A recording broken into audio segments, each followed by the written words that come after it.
What's going on, everyone? Mike One here, and this is just a little update on your Mazzi ride. Just because you guys were so nice with everything you said and all the best wishes and all. As you can see there, he's out of his surgery. It happened today around lunchtime. Everything went brilliant. It did. Look at him there, all in his little wife beater. But he's in a lot of pain. Real throbbing pain and stinging pain, and yeah, he's just hopped up on any kind of drugs that will kind of help him. So I just said I'd stick that picture in there. He doesn't mind me putting it up. I told him that I'll stick it up and let you guys see him, show how he is today. Yeah, so he should be out tomorrow, he thinks. It depends on, again, how much pain he's in the morning and all that, but hopefully, fingers crossed, he will be out. Before I go any further as well, I would really like to thank Greg Illa. Greg Illa 123, well, that's how we know him, but Greg Illa, thank you so much. He did a video, and there's a link to the video that he just did tonight. Just as I was doing this commentary, he sent me the link. He did do it on wishing Alan all the best. It's just, it means the world, and it will mean the world to him to see that. And thank you very much, Greg Illa, for doing it. If you don't know who Greg Illa is, just go to the link and then subscribe to the channel, because you will not be disappointed. So thank you very much, Greg Illa. Also, from the title, you can see this says it has a date, the 3rd of the 11th 2000, and what that date is actually the day that Mazzi had his stroke. So I thought that it was fitting that maybe I can tell it from my point of view of what happened that day, as much as Mazzi remembers of that day, but maybe you guys would like to hear from my point of view. Now, I don't want to sound or want it to be too, dreary or anything like that, but with the day that's in it, hopefully you guys will listen to what I'm about to tell you. So, yeah, so it was just a normal day, the 3rd of the 11th. It was just before our dad's birthday. And just 2 weeks before Mazzi's 8th birthday, and I was out working in our dad's construction company, and I was working out with one of the workers, Neely, and I got a phone call, and it was from my dad. And when I picked it up, I've never ever heard him in the kind of the emotion that I was hearing from him was just undescribable. It was the first time that I've ever heard my dad cry. There's 2 times in his life that he has cried, or I have heard him or saw him cry, and one was that day. That was the first time, and the second time was on my wedding morning, where he came up and gave me a big hug and was, very proud and all this kind of stuff. And that was the two times. Also, from that wedding morning, I also remember hearing people downstairs, and it was actually Scoldy Balls eating all the toasts and sausages in the house. So, yeah, that was a strange morning. But anyway, back to 2000. So yeah, he was actually on his way up, my dad at the time, in the car with Mazzi in the back with my mum, flying up to the hospital.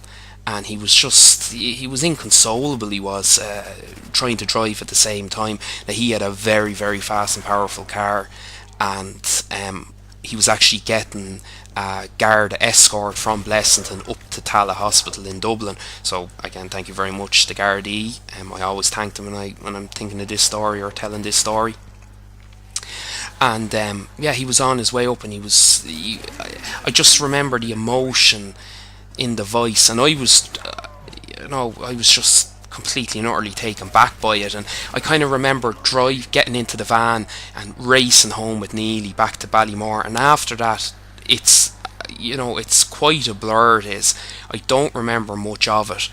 I don't remember getting ready. I don't remember like having a shower or changing clothes or anything like that. All that kind of afternoon was a blur. But what I do remember was, I don't even know how we got up.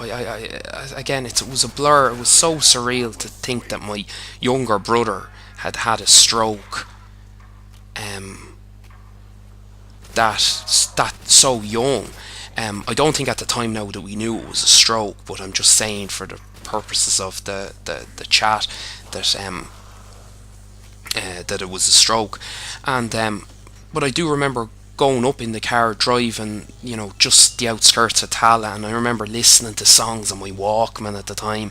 I don't know why I had Tom Jones' Sex Bomb on, but that song sticks in my head, and one or two Westlife songs. But why I was listening to Westlife, we can go into another day.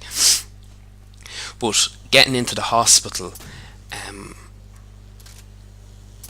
yeah, getting in the elevator with my sisters, and I think my dad came back down and brought us up. I think it was. Don't think it was my granny or my uncle. But I can see the corridor, walking down the corridor of the hotel, and I'm actually put my hand out. I have my hand out here at this moment in time. Um, Looking at the corridor, I can see it right in front of me, and the room was on the left, and the heart was just beating and racing and racing, and the little Mazzi's little twin sister was just in shock. She was, and the middle sister was in complete shock, and it was such a surreal um, moment. But as we turned, there was glass and all in the room. And I'm sorry if I'm sounding a bit weird here. I'm visualizing it as I'm saying this. And we walked into the room, and all I saw was my little brother lying in a bed. And he was paralysed down his left side.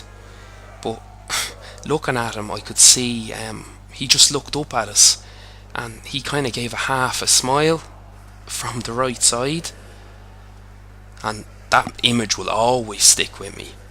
It will always stick with me, that even though he'd gone through what he did, and maybe he was as frightened as he had to have been frightened, he still was able to give us a little smile, and show us that he was still our little brother. um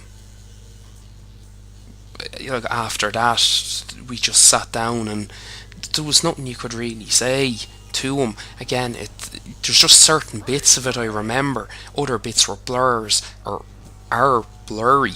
I remember going downstairs,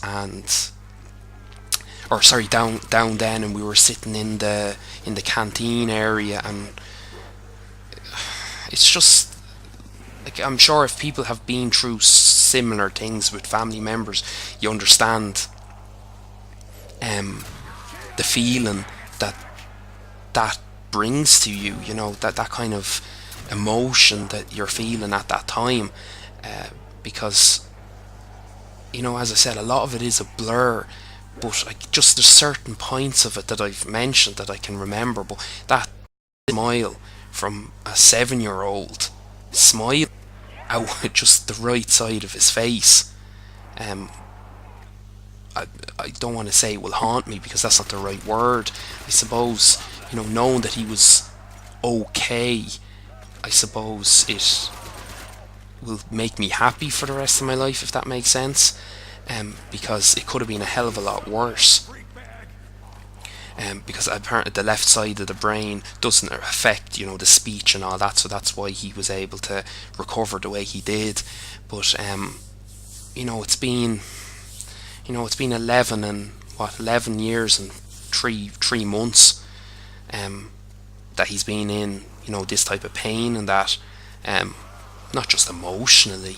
You don't hear it in his videos. Like, he's so upbeat in his videos and that, but you people know that something like this could affect you that way, and he's been so strong, and hats off to him for it. And over the last couple of years anyway, his hand has got, as he said, tighter and tighter. So hopefully the little bit of pain that he's experiencing now will, you know,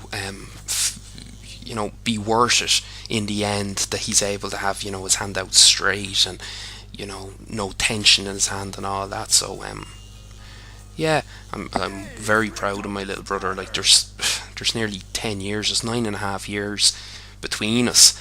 Um, I'm nearly 29 now. He's just gone 19. I remember wiping his dirty arse when he was a baby. So we've been through a lot. We have here. I always bring that up when I'm talking to him. I always say, like, don't be getting too big in your boots. I said, I wiped your arse when you were younger, and then he stops talking at the time. But yeah, that's the ending of talking about Mazzi. Everything's about Mazzi. Sick of talking about Mazzi. Why did I even do this video? God damn it, Mazzi.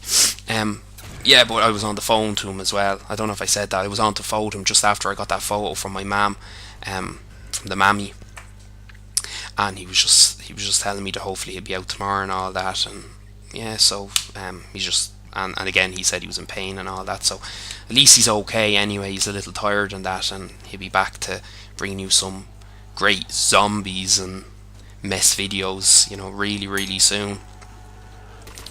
Also, the reason I put this gameplay up, if you're wondering why it's Therese, it's actually on World of War, and 2 nights ago I downloaded all the maps from World of War. I hadn't got them before, hence the reason I'm putting this up, the reason you see the achievements popping up. I have not played any of these maps, this is my first time playing these maps. And something funny happens at the end, or something weird happens at the end that I'm not 100% sure why it happened. But, I got a Wonder Waffle, it's a Wonder Waffle, wafer, whatever you want to call it. You'll see it at the end, and maybe you guys can tell me what the story is with it. Got it, ran around, had fun with it. I chop out loads of bits of it, or loads of the video out. I just show you getting the Wonder Waffle, getting the achievement. I shoot a lad real close and I get shocked by it. And then later on, I finally get the PP. I just wanted to get that PP gun. I've never used it in World War, so I wanted to get it. I wanted to upgrade it. Finally got it, and was at the same round that I went down where I got hit once, and I wasn't even in the red. You'll see it at the end. I'm not going to put this commentary all the way through. I'm just going to leave the end in so you guys can see it. But I get hit once, round where the Bowie knife is, Bowie knife, whatever you want to call it, and then it kind of disappears, and I get hit again, and then I go down, and I don't know, is that because I shocked myself under Wonder Waffle? Again, you'll see Wonder Waffle, whatever you want to call it. Is that the reason why? Because I have seen in like custom zombie matches people saying something like the old Wonder was a terrible thing because if you got shot by it, you'd lose Jug. Now I have Jug there. I have Jug when I go down. But does it actually get rid of Jug? Can you tell me? And you can't buy it again or something like that. Because I don't know how. When I went down, I was like, whoa, and then it only dawned on me that maybe it was because of the Wonder Waffle or Wonder Waffle. I keep excuse me, sorry, or a bit of a cough. But yeah, I'm going to end it here now in a few minutes.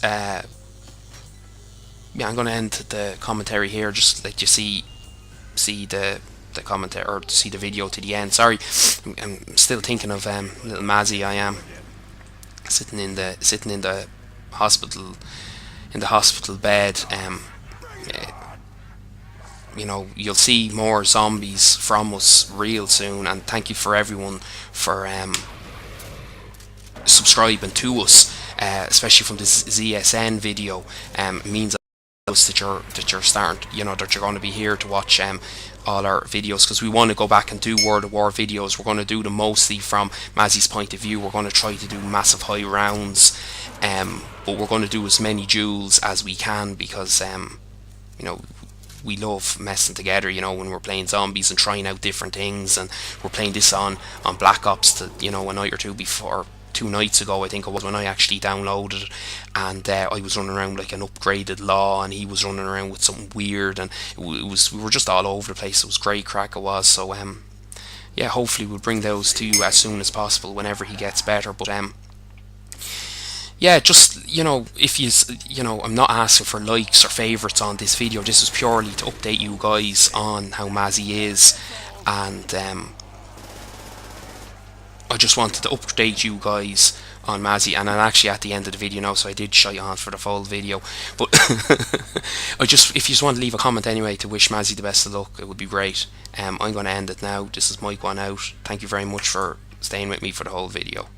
Bye bye, everybody. Sneaky boo.